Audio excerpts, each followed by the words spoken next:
My story begins with brokenness at a very young age. When I was 6 years old, I was sexually abused by a family friend.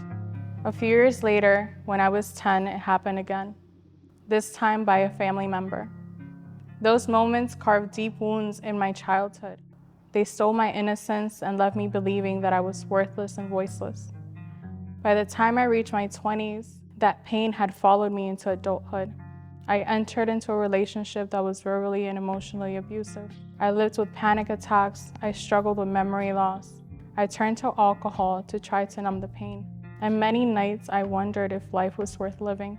One night after work, after months of contemplating suicide, I found myself in a spinning vehicle. I realized I was experiencing a car accident. I saw it as a way out, and I let go of the wheel while driving, literally and emotionally. That car accident didn't end my life. Instead, it became the turning point where his hand reached in and saved me. In the days after, memories I thought I had buried came rushing back. I couldn't ignore them anymore. I knew I needed healing, but I didn't know where to find it.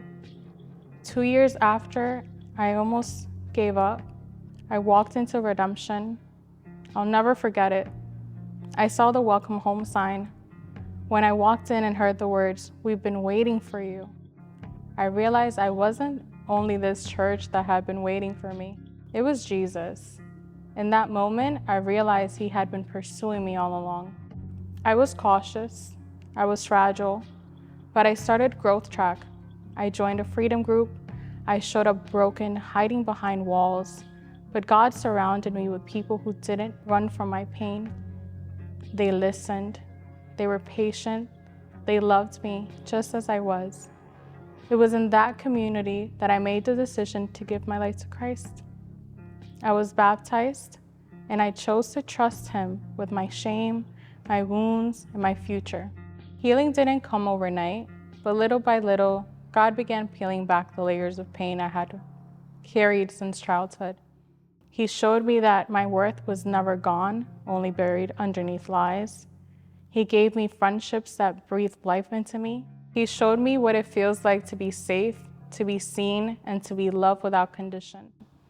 He gave me my voice back, and the same voice I thought I had been stolen forever. He's restored not just for me, but to speak up for others. Today, living by faith means surrender. It means trusting God, even when it costs me. Letting go of relationships, jobs, or dreams that don't align with his plan. It means saying yes to what he has called me to do, even when I feel unqualified. Now I get to lead a sisterhood group alongside my best friend. I get to help create safe spaces for children, the kind I never had. Through Redemption Kids and through my career in childcare regulation, I advocate for children's safety and well-being.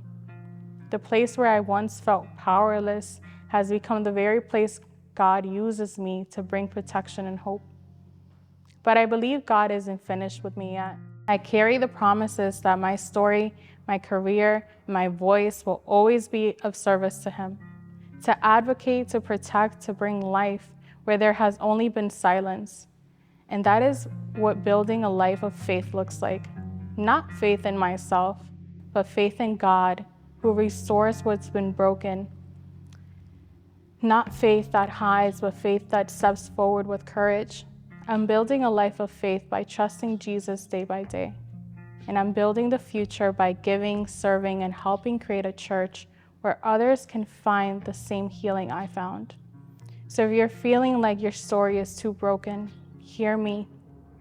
I once believed the same thing, but it was in my deepest brokenness that God showed me his greatest power.